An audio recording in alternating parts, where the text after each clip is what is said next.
so mad at Thundercat for taking so long to show us that he's one of the best vocalists in the world. He's so multi-talented. Yeah, we thought about it actually when we finished it, and especially on this moment just before the final part where I say his vocals become very dry, very in the middle, everything stops, and he say, and there's no coming back. And we're like, we hope that people don't think it's like a message of like, all right, guys, that was nice, that was an honor. It'd be kind of a boss move though, right? See you in the afterlife.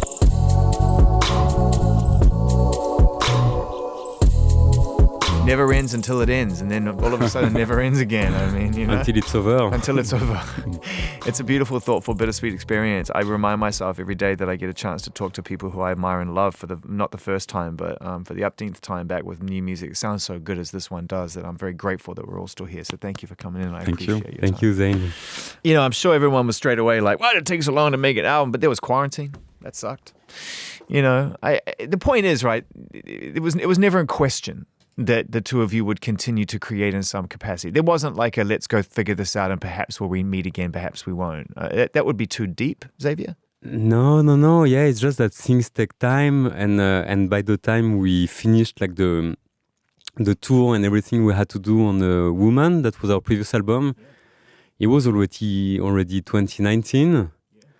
Then Gaspard worked a bit on worked a lot on his like solo album. Yeah, while I was enjoying life for a moment, and then it was 2020, so that was less than a year of holiday, and then we started working again.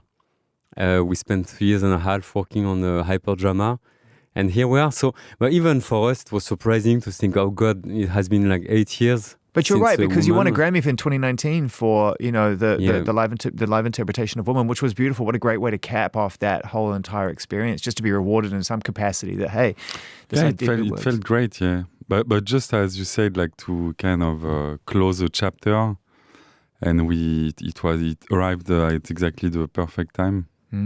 So in the 3.5 years that it takes to make a record, I think over time we've become obsessed with length and time and space and all these things that we actually that are finite. We only have a certain amount of it.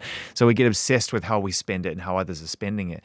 But I've learned that the longer you spend on a record, actually, a lot of the time is just a byproduct of joy. It's a byproduct of the loving of the experience. And I heard that on this record. Was that the case, Gaspard? Were you just having too much fun trying to figure out all the details? Yeah, I mean, it's definitely a fun process, and this is also why we enjoy doing it. Just the fact that we are two in the band, it really encapsulates like the way we discuss things a lot, and the whole dynamic is based on that friendship and the way that we can communicate very easily after like 20 years or so.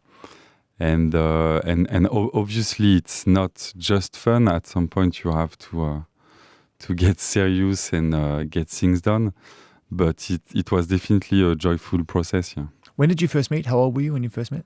We were, I'm really bad at math. 20-something. I was 19, and it was in 2001 or 2. Wow. At a mutual friend's apartment party. Interesting time, I think, to meet someone who goes on to become somewhat of a lifelong creative partner and friend, because your identity is pretty formed. At least phase one of your identity, yourself, is pretty formed at that point. And you kind of know who you like and who you don't, what you're searching for. You're pretty bold about it.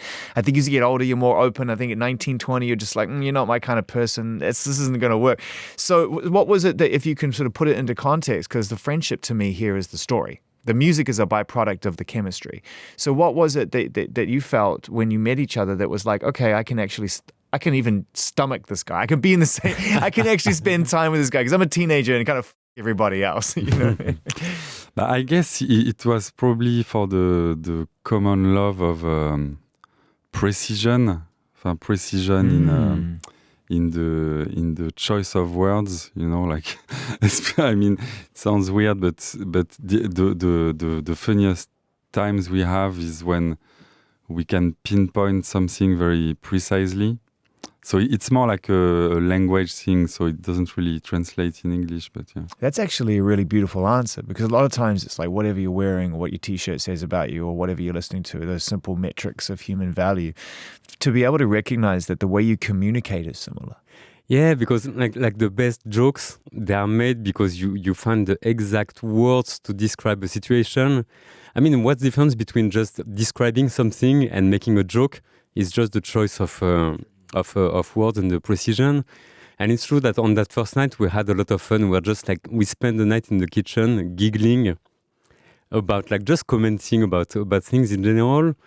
And I remember I was still a student in graphic design. And I used to be in class with a girl that Gaspard knew. And one evening he came like to the school to pick that girl up. But I came out of the building before, and we just left the building, forgetting about that girl. And then that's real, you know. We just like started like talking. So she came out looking for you, and you bounced off with Xavier. You were done. It was like we're out. Yeah, we left her behind. A proper bromance.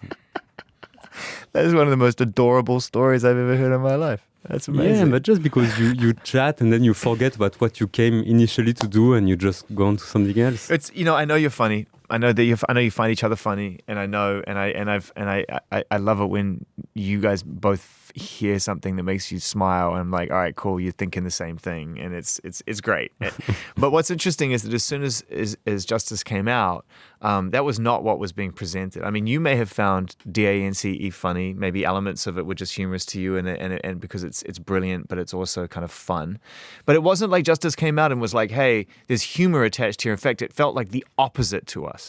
Yeah, but that makes sense because when we do music, like obviously it's definitely not comedic, and DNC was a very first degree like disco song.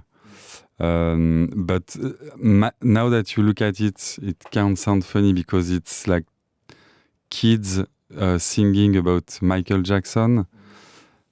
But yeah, that's about it. What are we going into? So you were doing graphic design. You guys find each other. The friendship is formed. You're committed to music. But the thing, when we met, we were both graphic designers. So Xavier was still at school. And so it was just one part of our activities was starting doing music together. And so we could have done, I don't know, like go to the movies or go fishing, but we decided to do some music together. What a beautiful time to do that. I mean, it's at the turn of a new century, and it feels like France and Paris have discovered something the rest of the world is cotton onto. The idea of deep disco influence really authentically, beautifully mixed and compressed and put into a club with a different energy. It was heavy disco, it was French touch. The whole thing felt very exciting, and I'd imagine that was very inspiring for you when you were starting to make music, the people who were around. I know Alan gets a shout out in a song, Alan Brax. And so, I mean, you know, these people that ultimately you became friends with and collaborators with and became a part of their adopted children into the scene. It must have been amazing to just discover that for the first time. Yeah, but it took a while before we actually got to meet these guys and everything, because like we actually came from almost the other end of the music. When we started, electronic music was very like French house music was really about like precision and good sounding and everything. Tasteful, very tasteful. And then taste is a matter, like it's different with everyone. But I could say tasteful, I could say tasteful. Okay, yeah. Tasteful, like you said, exactly. And we arrived and we had no idea what we were doing. And we came more from, like all these guys, they really had like a house music background. And we arrived and we really came more from like rock and roll and our like, the biggest records for us at the time were more like Zongamin, The Rapture, White Stripes. And we were thinking, okay, we're gonna make music that sounds more like garage rock than actual like electronic music, just because also we had no technical abilities. We didn't even have a computer until 2006, I think. So it was just made with like a couple of machines plugged together, going into a Mackie mixer. When we were recording a track, we would like burn it on a CD. It was like straight to the burner, and we would like play it on the sequencer until we had a good take. So we really came from almost the opposite side of that. Naivety is just the most underrated tool in the box. Yeah, and it's the best one. And I mean, we all spend our lives like chasing the naivety you have, even as a kid, you know, when you approach things without thinking, is it cool or is it not cool? Is it good taste or bad taste? You just go for things because you like them and they feel good. Creating arrangements in real time, burning them direct to the format, and how it comes out, it comes out. By the way, I believe that Madlib does that and has been known to do that. That when you get a beat from Madlib, he gives it to you, he mixes it in real time, and if you want to make changes, he's like, I'm sorry, it's one of one. Yeah, but that's how it is. You know? That's great. Which is great, and that's a big part of his sound. So you're doing that, you land on something, people like it, and then it's like, people start to talk, people want more, people this, and then all the naivety starts to get chipped away at a bit, right? Or it can get chipped away at a little bit if you're not careful. No, it does definitely it gets chipped away, because even when you are, and we are very aware that naivety is very important, and that techniques in a lot of cases is the enemy of the good, because then you start thinking about music in terms of what am I capable of? What is it right to do this? Yeah. Like, or maybe I should do that because I've never done that before. And also, am I good enough at this particular skill to live up to everyone else's expectations or their ability? And it's like, hang on, other people's ability is totally irrelevant. Yeah, absolutely. But even when you know about this, like sometimes on the course of like 3 years working on an album, you get lost into these kind of things that are irrelevant. And it's important like to take a step back and think, okay, does it feel good or not? Because at the end, it's the only thing that matters. That's hard. That's hard. That's got to be one of the. That's where I think that's the enemy of execution. That particular bridge that you have to cross at that moment is where you can pull yourself up and not get to the other end. And that is when things don't get released, things get lost, they never come out. And execution is everything. Like I hear that. I think that's really challenging. And that's why like sometimes we entertain the idea of maybe having a producer working with us, but a producer more in the sense of like a Rick Rubin producer. Someone put ears on it. You know, like someone, and that's like very, very important to have someone like this when you make a record that is here to tell you, just to remind you that it's not about like being technical, it's just about making music that feels good. Well, there's no difference between Rick Rubin standing next to Chad Smith or next to Darren Malakian from System of a Down, they can play their instruments better than almost anyone on the planet, and saying, "Hey, try this or try that," and being behind some form of piece of equipment, a synthesizer, something, and saying, "Hey, try moving that or moving that." It's the same. He's still producing. It's still a tool. It's still an instrument. Absolutely. And in our band, we are each other's Rick Rubin in a sense. And that's why being two is such a great thing, because we can always we always consider that in Justice I'm Gaspard's producer and he's my producer. Always here to tell you, okay, like think about this differently, try something else, it could be better, or just to tell you it's good when it's good. Wow, that's such a simple twist in the psychology of a duo or a collaboration of a band or an artist. Because ego is such an enemy of results. And I think that when you're in a situation where you give each other the same role, it allows you to be honest with the other person without there being really the infiltration of ego. Because it's like, hang on, you gave me this job. Don't you want me to tell you the truth? I'm your producer. Definitely. No, but and that goes with the friendship thing. Like just we don't have any ego in the sense that we would never get offended if one or the other like says, okay, I don't really like this, try something else, and it's great, it's for the best. But we did buy the Oblique Strategies Brian Eno cards. But it's useful in many situations. Like we don't use them in the studio, but I use them not on a daily basis, but like a lot of time, if I'm like unsure, I will just pick one card, and then I will pick another card until it says what I want to hear. You're the kid at school who got the magic 8-ball and wouldn't stop shaking it until it said, "You will go out with this girl tonight." Visualizing. But that's what it's for, right? Well, I mean, yeah, you're subverting it. I mean, that is the artistic statement that Brian Eno was trying to make, I think. If it's not being used as an actual tool of risk and chance, then you're leaning into the other side of Brian Eno, which is the trolling side. Because he definitely has that side. Yeah. I love the idea of the two of you working, and I think you got it in one with Rick, because I like the fact that Rick covers a lot of different ground, and I love the idea of you being in Shangri-La, making a Justice record in the sun overlooking the Pacific Ocean, and I also love the shot that gets when you announced that you worked with Rick, because Rick and Justice is an iconic picture. That would be cool, but on another hand, like I mean, it's like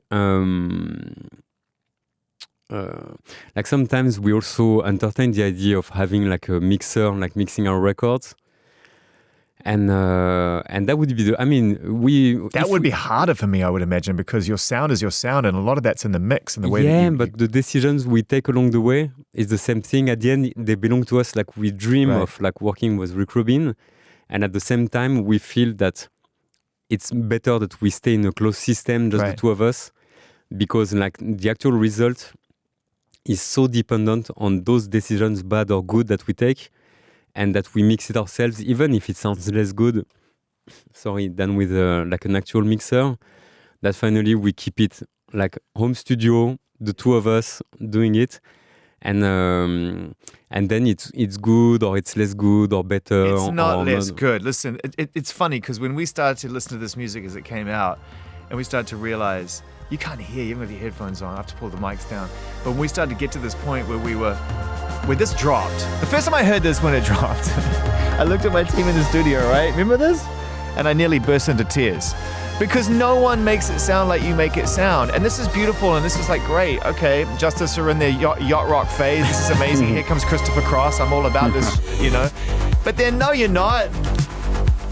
Oh, shit. Okay, what is that? What is that? It's a sample from a record, and it's fun because like I'm going to give you the backstory of this sample that's cleared so we can talk about it. Well, and that's the other thing. Do you have to clear things if they're 0.04 of a second long? Yeah, we have to. You have to. Even out of respect for the artist. I respect that. Because if they ignite the idea of a track, then they deserve to get credit for that. And it's Clay Pedrini. It's like a Italo disco artist, and we stumbled on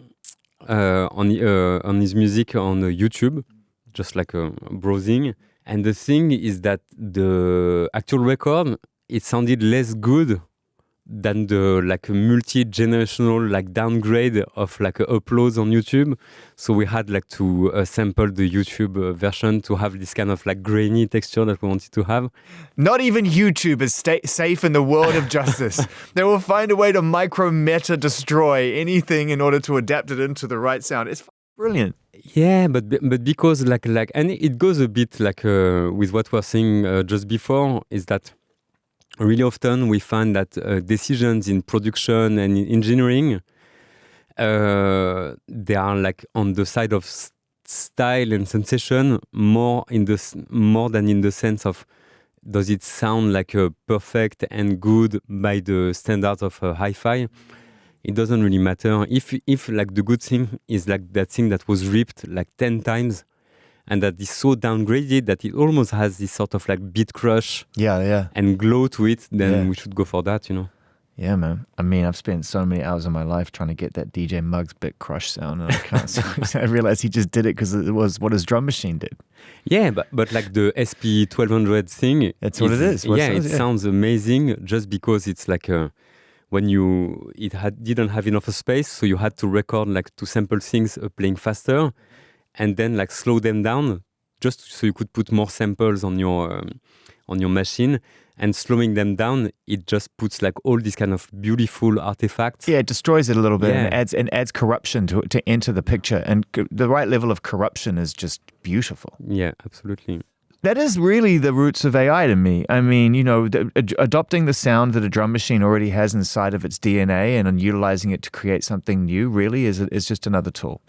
We're on the precipice of really exciting and potentially really challenging time in terms of how we wrestle with the idea of who makes what and how it gets made. You know, I'm still figuring it out, and it's a broad question, but I think it's safe to go there right now with you because we just spoke about an element of that. You know, a similar philosophy, if you will, about how sounds are created versus do I really have to roll my sleeves up and do it like chip away at the stone myself. So where is the line for you? I mean, if you're in a situation right now where you can't get a sound the way you want it, are you open to the idea of AI tools coming in and presenting you with options and then utilizing that? Or do you feel you need to touch it for it to be real?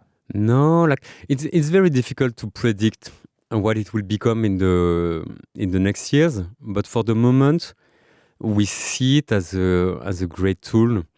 I mean, like a big part of music is already like AI generated, in the sense that if, like, okay, let's say you have like this big modular synthesizer that's the size of like this wall, and you're gonna start playing some things. There's a big element of it that is unpredictable. At some point, you're gonna press play and you're gonna see what happens and turn some buttons. We've made tracks like this, like I'm thinking of Randy, for example, that was on our previous album. We used like MetaSynth. It's the software that was used on, I think, Window Licker, for example. So it's like an old thing.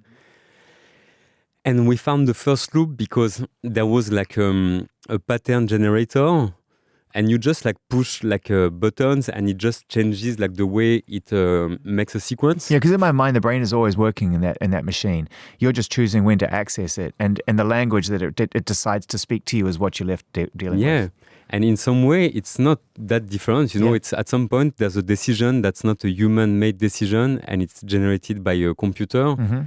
And that produces great results. So it's great to have more tools. It makes me think of that. We've been twice already through that like debate. When we started making graphic design in the early 2000s, it was the time where computers started becoming affordable. And at the time, there was a lot of this discussion like, oh, now everybody can have a computer. So now everybody can be like a graphic designer because you can have Illustrator and Photoshop. And the truth is no, you know, like you get the tools. If you're good with them, you're going to make something good. If you're not good with them, then you can have all the tools in the world. It's not going to make any good result. It can't be predicted. I'm not scared of it, but I'm definitely on it. I'm watching it and I'm seeing who's showing up. And I tell you one thing I'm definitely doing. For the love of it, I'm checking your intention. Like if you're coming in here to give me tools to make better, great. If you're coming in here to go farming IP and creative DNA to build a platform for 1 billion creators so you can scale, you're French, right? Yeah. Go yourselves. Right? No, that's the main problem. And that's I say that because I feel like the French and New Zealanders have a better understanding of when swearing should be used.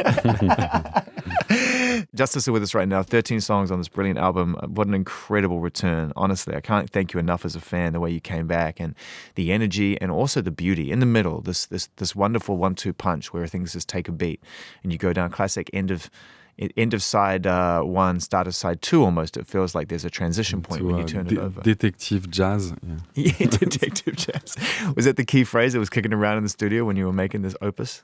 Yeah, definitely. Like the key phrase is like a private eye in the future. Spent a day. She was a good-looking lady, she was. Yeah, exactly. Oh, you know it. Like the investigation is like on hold because he can't find any more clues.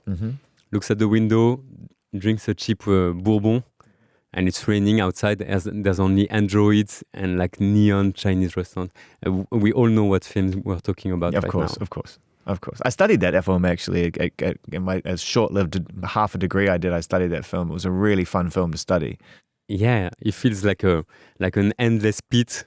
It does. And there's so many things to say about this movie. But what I love about it as well, and for those people that don't know, we're talking about Blade Runner, which you must see, is that it really does have that sort of old James Cagney, like, you know, there she was when she walked in the room. Like, it's such an interesting dynamic. And I feel there's an element of that contrast and justice in what you do. I feel like you love contrast. You love coming out there at the beginning and saying, hey, we're going to do a DJ set, but it's going to look like Motorhead's about to come on stage. You know, we're going to make this album, which is like about as good as you're going to get from a modern electronic, you know, organization building something in. But we're going to get Thundercat and Kevin Parker, who are not known for going hard. So I feel like contrast is a good place for you. Is that fair to say? Yeah, definitely. It's been the motor of what we do since the beginning, because there is some kind of radicality and violence that we love in electronic music, and also we are also like Blue-Eyed Soul and yacht rock fans, and we just like things to be exciting and dynamic and contrasted. No, but yeah, it reminds me of a party that we DJ together, like maybe 10 or 15, I don't know how many years ago. Yeah. And sometimes like contrast is the only choice you have, and because we played after you. Yeah. and people were so hyped. That, I mean, at some point you can't go like higher than this, and we're like, okay, we're discussing, or like, do we try to keep up with this, or do we need to reset the party? I'll never forget it. And we're like, we cannot like it's like we're not gonna go beyond, or if we try, it's gonna last for 2 minutes, and then we're gonna have like to come down. So we're like, okay, let's reset the party and propose something completely different, because that's the only option. And really, sometimes within a track or within the album, there's no other choice than just like breaking things, resetting a bit, so you can just like go further afterwards. I'm glad you brought that up. I have three observations to that evening, which I'll never forget. This was Amnesia in Ibiza, a Radio 1 event. And I was going on before you, which was ludicrous. But I was like, I've got to do something here. Otherwise, everybody's just going to be like chanting justice at me for like 90 minutes, which is right. And also, I'm kind of competitive in a sort of, everyone's got that streak in them. So I'm like, I've got to at least get something out of this, right? I can't just like hold the line. But yeah, I totally overcooked it. I was a support DJ. I couldn't turn it off, right? I didn't know how to take it down, right? So by the time you came on, I remember you coming up to me and saying, "What do we do?" Can I do an accent? Is that okay? Yeah, what do we do with this floor? What do we do with this? It was amazing. But you were saying it in a way that was just like, I'm figuring it out, but like kind of fuck you for playing Prodigy, like Voodoo People at the end of your set. You came on, you took it down and rebuilt it. And this leads to my final point. Guys, it was the most masterful display of how to rebuild a floor I've ever seen. And I've seen some really good ones. I've seen some belligerent when ones. something is destroyed, you have to rebuild it, right? And I apologize now, long after the fact, that I didn't really lay out the red carpet for you. But it was fucking incredible. And at the end, I'll never forget it. My boss at the time, the controller of Radio 1, Ben Cooper, who's a lovely human, but quite a proper British individual, comes up to you in the nightclub and he goes, "Guys," it was actually just Xavier, that was a masterful display. A masterful display of DJing and curation. I've never seen anyone take the time to build an audience up of that nature and leave everybody on such a high. I knew you would be great headliners tonight, but never in my wildest dreams would I have imagined that Justice would come in and give us a night that Radio 1 would never forget. A night they'll be talking about for decades to come. And you're standing there listening to him patiently smoking a cigarette, and then you went, "Thank you. Where is the door? Where is the exit?" And I'm in this conversation, I'm crying with laughter because he was so charming for such a short period of time. And then you were like, "I would now like to leave." Why do you make me speak like a German spy? like boys' noise. But there's one thing I want to add and to correct, is that in our mind, a good like and you were not even like warming up for us, you were playing before us and that's it. But it's always better when everything is destroyed before you. Right. Because then it makes people ready. Like, I will never understand people that consciously get an opening act that is a bit like downplays, low key. Downplay or whatever.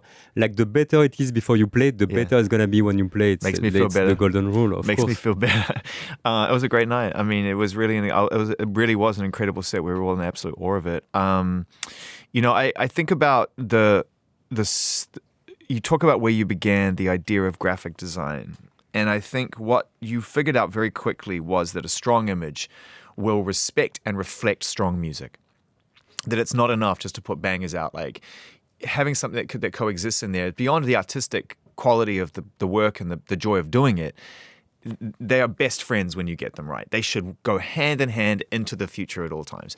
And I really feel like the cross and the way you did it was very iconic and very incredible. I've never asked you the origin of it. I'm sure many people have. But the reason I'm asking you in 2024 is that you're reinterpreting it now, you're updating it, you're keeping it consistent, but it's not the thing that it was at the beginning. And so what was, looking back on it now, if the story has changed, maybe it's the same, the origin of that idea and how important it was, do you think, in establishing Justice as a very identifiable experience? It came from two ideas, like to just have the cross on the cover, and one was to apply the Chicago strategy to Justice, like to have the same logo and changing it over and over.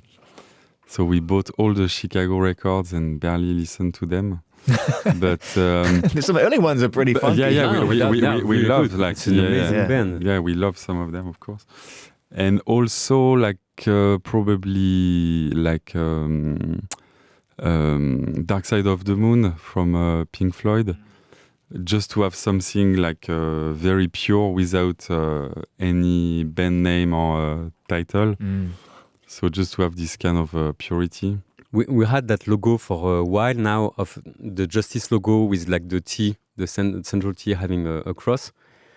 And by the time we were designing like the album cover, we knew that we didn't want to be on the album cover, but we didn't know what to put on. And I remember we were in Toronto, hanging out with like some people after a show, and we're still thinking of the album cover, like, oh, what can we do? If only we had like a big symbol that we could put on the cover, so we don't have to put anything else, not even like the band's name or the title. And I don't know why it took us like days before actually thinking, but guy, like we have the cross and we should put that on the cover. But like really often, like the simplest ideas, they take a lot of time, like to actually like grow up and make their way.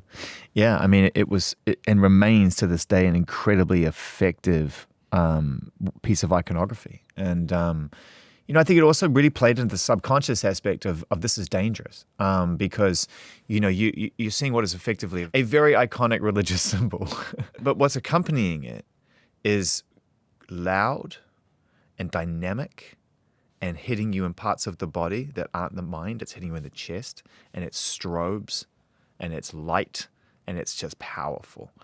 And I think people look at the cross as something that people like tend to, at least people I know who are religious would tend to align it with some form of repentance, some form of worship. And this was like, nah, lose your. Yeah, and for us it was as much the religious symbol as like it's Madonna, it's like it's the earring of George Michael, it's Black Sabbath. It's all this type of stuff, and at the time already it was as much a pop symbol as it was like a religious symbol, and that's more our side on this. And there was also this small idea that came from Waters of Nazareth, which is the first time we used the logo on the cross. That finally, like, what's like the difference between like a mass and a party? You have like all these people gathered together, looking at the same direction, worshipping something that might be or not worth it. Yeah. And that's the same idea, See, that's the humor creeping in a little bit, right? I mean, at the end of the day, was it a good day in church for you? I don't know, maybe not. Working with Kevin Parker, we haven't spoken about it because we didn't get a chance to talk about Neverender. And obviously, I've known Kevin a long time. What's been really amazing about his journey is he's gotten closer to your world as time's gone on, and he's started to embrace the technology he was using to make things sound organic and really let the technology do its work without sacrificing the sound. And it's a masterful journey for this guy. When did you first discover his music? Did you know right off the bat, keep an eye on him, this is somebody we would love to work with in the Justice diaspora? Like, what was your experience with Kevin? And we always loved his music, yeah. We found out same time as you, and we liked it, but we are not like, okay, this is gonna be the next like a huge thing. We're like, okay, that's cool, that's like a cool new band. And in 2012, before Lonerism came out, we received a remix request for Elephant, and that's when we understand. I know the story. You said no for the best reason. Yeah, we couldn't do anything to it, and at this moment we realized. What a beautiful thing to say to somebody too. What a wonderful compliment.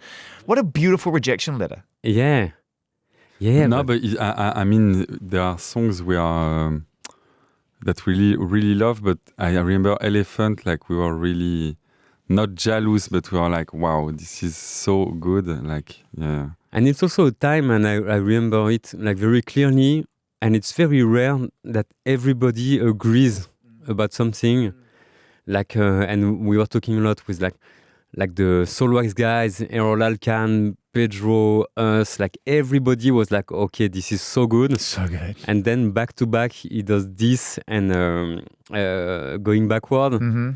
And it becomes like a pop thing while remaining like very, very specific, because let's not forget like what it was at the time, how it sounds and everything. And okay, like when this happened, we like everybody get to understand that it would become like a big thing. Yeah. Oh, I did a Future Music tour, and they were on the same stage as me and Mark Ronson, a few of us, and we were all playing, and they were on very early. They were on like 3 o'clock in the afternoon. One of the first bands on. Packed, obviously, huge crowd. Like, wow, okay, thank you, because most people are going to stick around now, so you've given us all a great day. And just Kevin just walking around barefoot everywhere. On stage barefoot. Remember his mum showed up backstage with a box of cookies. He's walking around all of us. He's like, try one of my mum's cookies. Like, he's just amazingly cool, down to earth dude. But I've seen him in the studio. I know it's like he zones in, and everything else just disappears. He's incredible. Yeah. Yeah, it's cool that you got to work with him on a vocalist level. Did you open him up to the process of what you were doing arrangement-wise, sonically, sound-wise, production-wise, or did you just want him to come in and create the song per se over the top and provide the performance?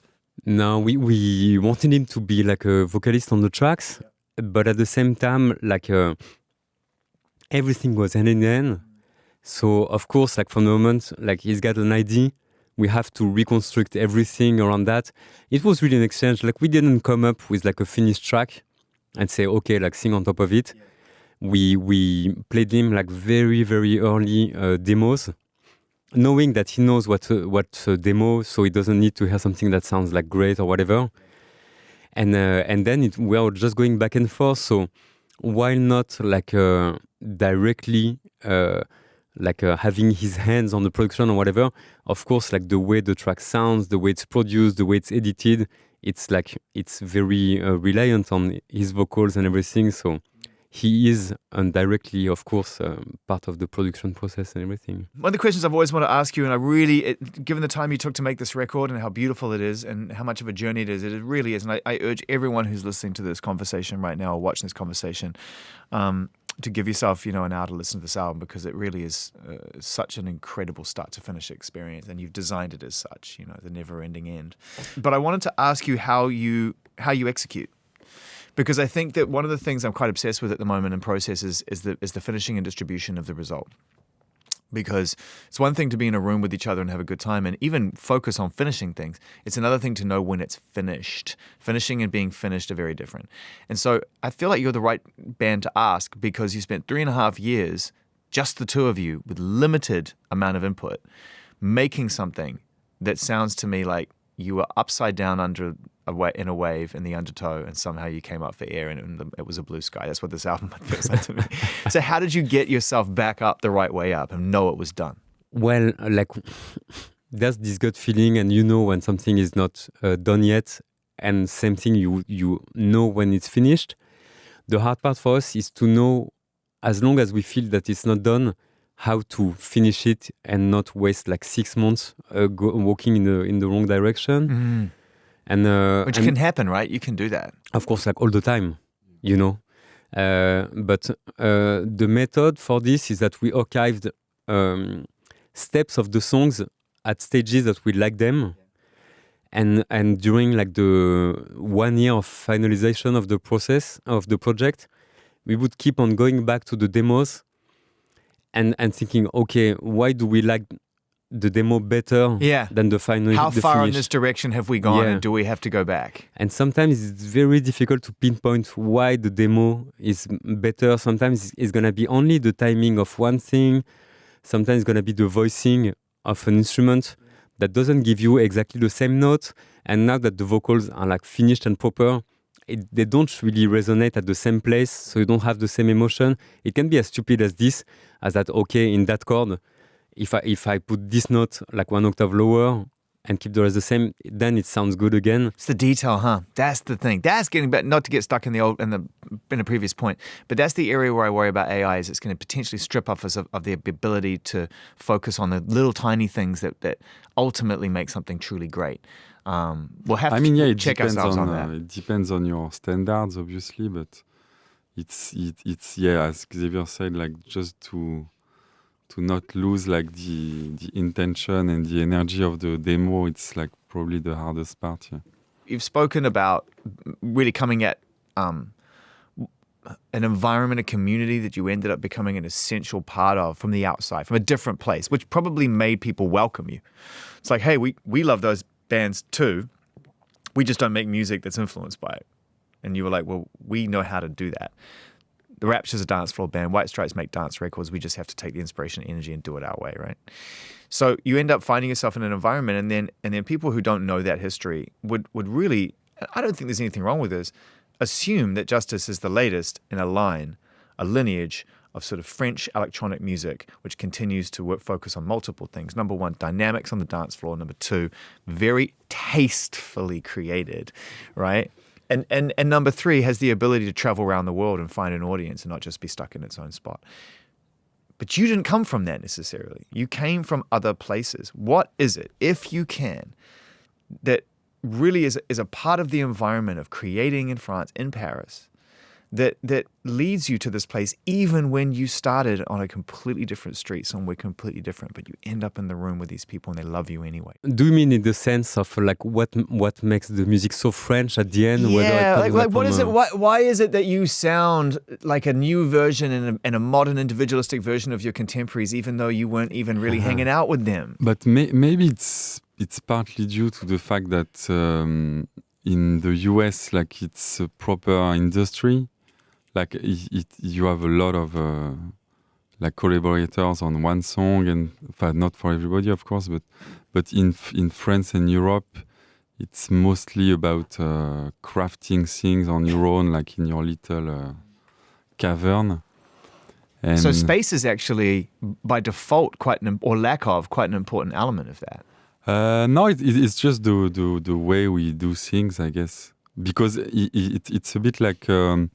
Because before the internet and all this, like you had a lot of local scenes. I mean, like if you take like the grunge in Seattle, it could only happen there because they potentially didn't know everything that was going on in the world. And also it's something we do is that when we start to record an album, we just like zone out a bit and we close like all outside influences. I'm trying to find like a common point between, let's say, Air, Phoenix, Daft Punk, Justice, and Gesaffelstein, let's say. And I think the common point... I'm sorry, just the way you put that list like that, it's like, that's the Mount Rushmore. It's just like, it's an incredible list of artists, is my point. Yeah, but they all make like very different type of music. And the common point is that we all grew up with a real domination of like, I was about to say American, but it's more like Anglo-Saxon culture, in the entertainment. Mm-hmm. For us, music is first and foremost American bands or British bands. And we all make music that is heavily influenced by those like American and English bands, but with a French sensitivity, because we grew up listening also like to French music, and this is more in the harmony that this lies on, and Phoenix is like the romantic version of like a rock band. Daft Punk is the romantic version of a Chicago house band. You know, we are like the romantic version of maybe more like this sort of like more like a yacht rock or T-Rex or a rock band, you know. Gesaffelstein is like a romantic version of more like a Doppler effect or new wave kind of stuff. It's all heavily influenced by the outside world and with the French sensitivity. I guess that's the... Yeah, I guess it's all in that gap, like between like what we are influenced by and what we are trying to achieve, that the interest resides, you know. Like it's just we are okay, let's do something a bit like this, but obviously we don't manage and we don't want to do something that is a copycat of something else, but it's like the kind of in between thing that is interesting. I think I can actually put that to bed. I've been asking people for a while now, because sounds are fascinating to me, and commonality in music from artists who are so different. why it exists is really interesting to me, because I always think like, what is it? Is it about location? Is it about space? Is it about, an era? What is it? And I think I'm not going to get a better answer than that. Like I think you summed up so beautifully about the area, the space in between the tangible and in that area is this kind of this beauty, this romanticism of going beyond being a fan. It's like, no, it's more than that. Like, I mean, yeah, there's a lot of fantasy going on, like for French musician. Yeah.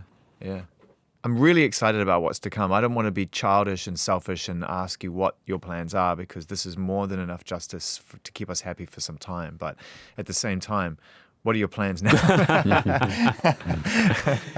The truth is that we have no plan. Like the world as it is now makes it like very difficult to make any plans. It's true. And this is what the pandemic taught, like, or reminded like everyone of, is that you can plan whatever you want, and then you get punched in the mouth, like Mike Tyson would say, and then you have like to reconsider everything. Mm-hmm.